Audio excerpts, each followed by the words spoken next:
हैदराबादमधून आयएसआयच्या 2 हस्तकांना अटक. आंध्र प्रदेश आणि तेलंगणाच्या पोलिसांची संयुक्त कारवाई. विजयनगरम शहरातून सिराज आणि हैदराबादमधून समीरला अटक. दोघेही पोलिसांच्या कोठडीत.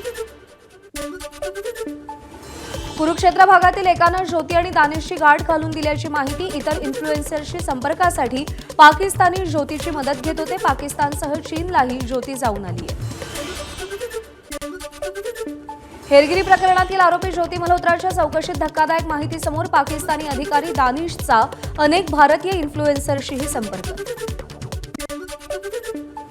ज्योतीची युट्यूबर मैत्रीण प्रियंकाचीही ओडिशातील पुरीत कसून चौकशी. कुरुक्षेत्र भागातील एकानं ज्योती आणि दानिशची गाठ घालून दिली होती अशी माहिती समोर. हरियाणातील अशोका विद्यापीठाच्या प्राध्यापक अली खान मेहमूदाबादला अटक. अली खान मेहमूदाबादचं महिला लष्करी अधिकाऱ्यांबद्दल वादग्रस्त वक्तव्य. हरियाणा महिला आयोगाकडूनही गुन्हा दाखल.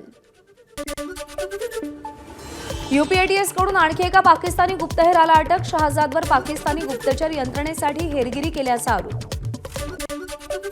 हेरगिरी प्रकरणी हरियाणातील नूहमधून आणखी एकाला अटक. भारत पाकिस्तान तणावादरम्यान पाकिस्तानला माहिती देत होता. गुप्तचर यंत्रणा आणि पोलिसांनी कारवाई केली. पाकिस्तानचे उपपंतप्रधान इशाकदार चीन दौऱ्यावर. चीनच्या परराष्ट्र मंत्र्यांसह अनेक नेत्यांची भेट घेणार इशाकदार. भारतानं बांगलादेशमधून येणाऱ्या मालावर निर्बंध लागू केल्यावर आता बांगलादेशकडून व्यापार समस्या सोडवण्याची तयारी. काळजीवाहू सरकारचे पंतप्रधान मोहम्मद युनूस यांच्या सल्लागाराची भारताशी चर्चेची भाषा. लष्कराच्या पश्चिम कमांडकडून ऑपरेशन सिंदूरबाबत व्हिडिओ पोस्ट. शत्रूंना धडा शिकवण्यासाठी नेहमीच आमची जमिनीपासून आकाशापर्यंत तयारी. व्हिडिओतून पाकिस्तानला इशारा. अमृतसर शहर आणि सुवर्ण मंदिरही पाकिस्तानच्या रडारवर होतं. मात्र क्षेपणास्त्र आणि ड्रोन्सद्वारे अमृतसरवर मारा करण्याचा कुटील डाव भारतीय सैन्यानं हाणून पाडला. पाकिस्तानी क्षेपणास्त्राचे अवशेष भारतीय सैन्याकडून सादर. भारतापाठोपाठ पोर्तुगालचं सुद्धा पाकिस्तानला सडेतोड उत्तर. पाकिस्तानी समर्थक निषेध करण्यासाठी पोहोचले. पोर्तुगीज पोलिसांनी आंदोलकांना हटवलं. कुख्यात दहशतवादी हाफिज सईदला सोडण्याची पाकिस्तानात मागणी. हाफिज सईद सध्या कारागृहात. भारताशी मुकाबला करण्यात अपयश आल्यावर आता पाकिस्तानला सईदचा आसरा घ्यायला लागतोय का असा सवाल उपस्थित. संसदेच्या परराष्ट्र व्यवहार स्थायी समितीची आज बैठक. परराष्ट्र सचिव विक्रम मिस्री समितीची माहिती देणार. संसदेच्या परराष्ट्र व्यवहार समितीचे अध्यक्ष काँग्रेस खासदार शशी थरूर आहेत. मध्य प्रदेशचे मंत्री विजय शहांच्या याचिकेवर आज सर्वोच्च न्यायालयात सुनावणी. कर्नल सोफियांवरती वादग्रस्त टिप्पणी केल्याप्रकरणी विजय शहांना मध्य प्रदेश उच्च न्यायालयानं फटकारलं होतं. जम्मू काश्मीरमधील शोपियानच्या डीकेपोरा भागामध्ये लष्कराच्या आणि सीआरपीएफच्या संयुक्त कारवाईमध्ये 2 दहशतवाद्यांना अटक. 2 पिस्तूल, 4 ग्रेनेड, 43 जिवंत काडतूस आणि इतर गुन्हेगारी साहित्य देखील जप्त. जम्मू काश्मीरच्या कुपवाडातील नौगाम सेक्टरमध्ये सामुदायिक बंकर बांधण्यास सुरुवात. गेल्या आठवड्यामध्ये भारत पाकिस्तानातील संघर्षात कुपवाडा जिल्ह्यातील नियंत्रण रेषेजवळ गोळीबाराचा मोठा फटका बसलेला. आयआयटी मुंबईनं तुर्की विद्यापीठांसोबतचे करार स्थगित केले. पाकिस्तानला पाठिंबा दिल्यानं निर्णय.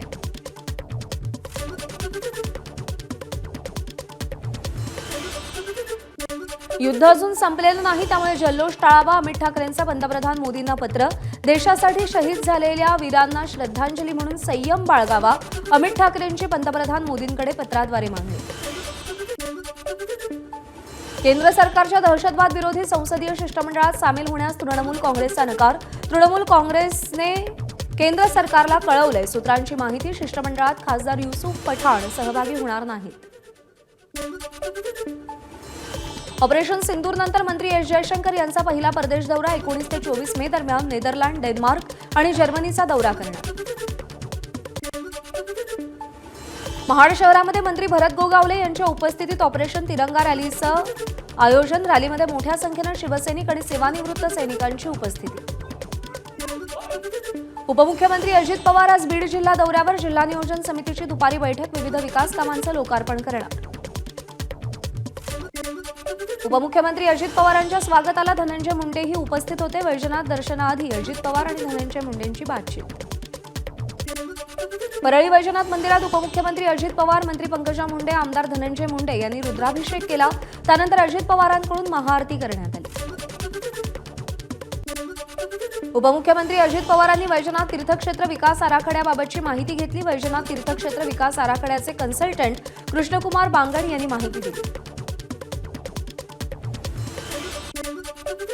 परळी वैजनाथाच्या पायऱ्यांवर अजित पवारांनी एका कंत्राटदाराला खडे बोल सुनावले. वैजनाथ मंदिराच्या पायऱ्यांच्या दर्जावरून अजित पवार संतापले. संतोष देशमुख हत्या प्रकरणात जिल्हा विशेष न्यायालयामध्ये आज सुनावणी. सरकारी वकील उज्ज्वल निकम उपस्थित राहण्याची शक्यता. बारामतीमध्ये छत्रपती सहकारी साखर कारखान्याच्या संचालक मंडळाच्या पंचवार्षिक निवडणुकीची मतमोजणी सुरू. काल निवडणुकीमध्ये 74.25% मतदान. सरन्यायाधीश भूषण गवई यांनी दिलेल्या आदेशानंतर मराठा समाजाच्या आरक्षणाला आव्हान देणाऱ्या याचिकांवर सुनावणी घेण्यासाठी उच्च न्यायालयाचं विशेष खंडपीठ स्थापन. न्यायमूर्ती रवींद्र घुगे, न्यायमूर्ती संदीप मागणे आणि न्यायमूर्ती निजामुद्दीन जमादार यांच्या विशेष खंडपीठात समावेश.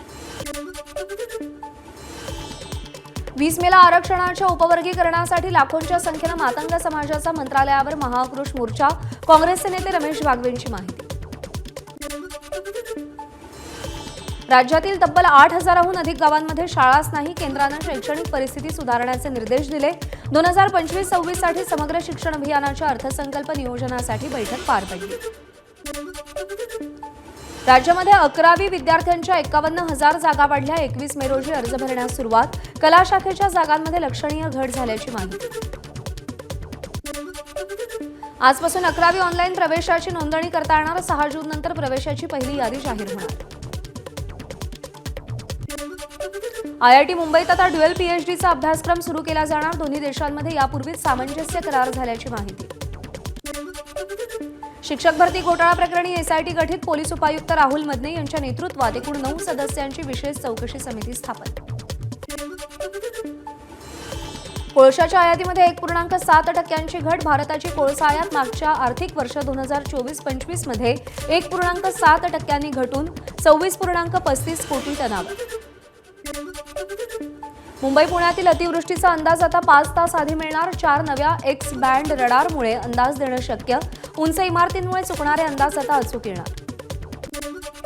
आजपासून 25 मे दरम्यान कोकण महाराष्ट्रालगतच्या घाट भागामध्ये तुरळक ठिकाणी मुसळधार ते अतिमुसळधार पाऊस पडण्याची शक्यता. कोकणातील आंबा उत्पादनासह मध्य महाराष्ट्रातील अनेक पिकांचं नुकसान होण्याची भीती. रत्नागिरी आणि आसपासच्या परिसरात सकाळीच पावसाची हजेरी. अचानक कोसळलेल्या पावसामुळे नागरिकांची तारांबळ. मागील 8 ते 10 दिवसांपासून रत्नागिरी जिल्ह्यासह कोकणातल्या अनेक भागामध्ये मान्सून पूर्व पाऊस. सातारा जिल्ह्यामध्ये मान्सून पूर्व पावसाच्या सरी. आंबा आणि इतर पिकांना पावसाचा फटका. बुलढाण्यातील नांदुरा परिसरात पावसाची जोरदार बॅटिंग. वादळी वाऱ्यासह 2 तास पावसानं हजेरी लावल्यानं अनेक झाडांची पडझड तर घरांची छतही उडून गेली. मेळघाटातील धारणी तालुक्याला पावसानं झोडपलं. वादळी वाऱ्यानं नागरिकांच्या घरासह शेतीचं मोठं नुकसान. नाशिकच्या ग्रामीण भागात मुसळधार पावसामुळे शेतकऱ्यांचं नुकसान. कांदा, द्राक्ष यासह इतर शेती पिकांची नासाडी. राज्य शासनानं ई-बाईक टॅक्सीबद्दलचा निर्णय जाहीर केला. 1 लाखाहून अधिक लोकसंख्या असलेल्या सगळ्या शहरांमध्ये इलेक्ट्रिक बाईक टॅक्सी सेवा सुरू होणार. परिवहन विभागाकडून नियमावली जारी. गेल्या वर्षभरात भारतात 7 लाख ई-रिक्षा विकल्या गेल्या. मागील वर्षी भारतामध्ये ई-रिक्षांची विक्री सुमारे 20% वाढल्याची माहिती. बहुप्रतीक्षित वडाळा ते कासारवडवली मेट्रो 4 आणि कासारवडवली ते गायमुख मेट्रो 4 अमार्गिकेवर लवकरच गाड्यांच्या चाचणी फेऱ्या सुरू होणार. MMRDA कडून प्रयत्न सुरू. मध्य रेल्वेकडून मेल एक्सप्रेसमध्ये हेड ऑन जनरेशन पद्धतीचा वापर. HOG प्रणालीमुळे मध्य रेल्वेची 170 कोटींची बचत होणार. एक्सप्रेसमधील इंजिन प्रणित वीज निर्मितीची किमया. गृहनिर्माण प्रकल्पांपाठोपाठ महारेराकडील नोंदणीकृत एजंट्सच्या संख्येनंही 50,000चा टप्पा गाठला. सुमारे 125 ते 150 शहरांमध्ये महारेरा नोंदणीकृत एजंट्स उपलब्ध.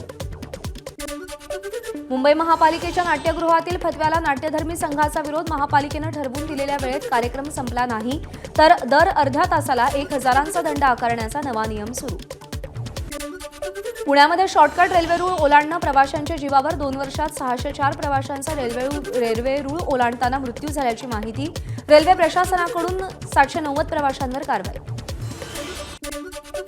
मुंबईतील केईएम रुग्णालयात 2 कोरोना संशयितांचा मृत्यू. कोरोनाने मृत्यू झाला नसल्याचं केईएम प्रशासनाचं स्पष्टीकरण. ठाण्याच्या सिद्धेश्वर तलावात 24 दिवसात तिसऱ्यांदा माशांचा मृत्यू. पालिकेकडून प्रदूषण मुक्तीचा दावा करण्यात आला होता, परंतु तो दावा किती फोल आहे हे समोर आले. नाशिकच्या सटाणातील स्मशानातील सोन्यासाठी मृत महिलेच्या अंत्यविधीनंतर अस्थी आणि रक्षा गायब. रक्षा विसर्जनावेळी हा धक्कादायक प्रकार समोर आला. बुलढाण्यामध्ये शासकीय वैद्यकीय महाविद्यालयाच्या मुख्य गेटवर ऑक्सिजन घेऊन जाणारा टँकर अडकला. मुख्य गेटवरच ट्रक आढळल्यानं रुग्णांना घेऊन जाणाऱ्या रुग्णवाहिका काही काळ अडकल्याची माहिती. पुणे शहरामध्ये बेकायदा वास्तव्य करणाऱ्या 3 बांगलादेशी नागरिकांना पुणे पोलिसांनी अटक केली. तिघांना 4 दिवसांची पोलीस कोठडी. नाशिकमध्ये हत्येच्या गुन्ह्यातील आरोपीसोबत पार्टी करणाऱ्या पोलिसांवर कारवाईची शक्यता. सहाय्यक पोलीस आयुक्त शेखर देशमुख पोलीस आयुक्तांना अहवाल सादर करणार. चंद्रपूरच्या जनता कॉलेज चौकात असलेल्या जेव्हीआर बुक डेपोला आग. लाखो रुपयांचं नुकसान झाल्याची प्राथमिक माहिती. आगीचं कारण अद्याप अस्पष्ट. रायगडमध्ये रखडलेल्या रस्त्याचं काम पूर्ण करण्याच्या मागणीसाठी खड्ड्यात अर्ध गाडून घेत गावकऱ्यांचं आंदोलन. प्रशासनाचं लक्ष वेधण्यासाठी ग्रामस्थांचा प्रयत्न. टीम इंडियात खेळण्यासाठी सरफराजनं 10 किलो वजन घटवलं. सरफराज गेल्या 5 महिन्यांपासून कोणत्याही स्पर्धात्मक सामन्यांमध्ये सहभागी झालेला नाही. नव्या वर्षापासून खेलो इंडिया योजनेअंतर्गत नव्या स्पर्धांचा समावेश. क्रीडामंत्री मनसुख मांडवीय यांची घोषणा. खेलो इंडिया उपक्रमाची व्याप्ती वाढवण्यासाठी आणि तळागाळातील खेळांना चालना देण्यासाठी निर्णय. एबीपी माझा, उघडा डोळे बघा नीट.